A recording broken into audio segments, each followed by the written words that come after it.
তোমাকে I love you বলতে, তারপর তুমি কি বলো এটা দেখাতে। মা তার আমার সাথে কিরকম অযথা ঝগড়া করেটা দেখো। আমি কি কিছু ভুল কিছু কইছি বলো বাবা? হ্যাঁ গো টুনির মা, ও কথাটা তাহলে তুমি তো আমাকে একবার বলতে পারতো। অনেক দিন শুনিনি, ভালো লাগতো। একটাবার তো বলতো, বলো।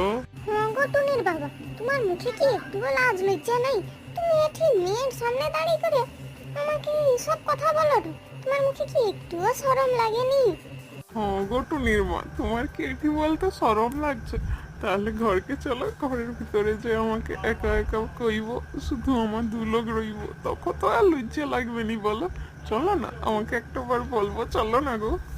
হ্যাঁ চলো চলো, ঘরের ভিতরকে চলো, তারপর দেখাইটি তোমার একদিন কি আমার একদিন। তোমার প্রচুর পাহাড় বাড়ছে না, চলো দেখাইটি মজা।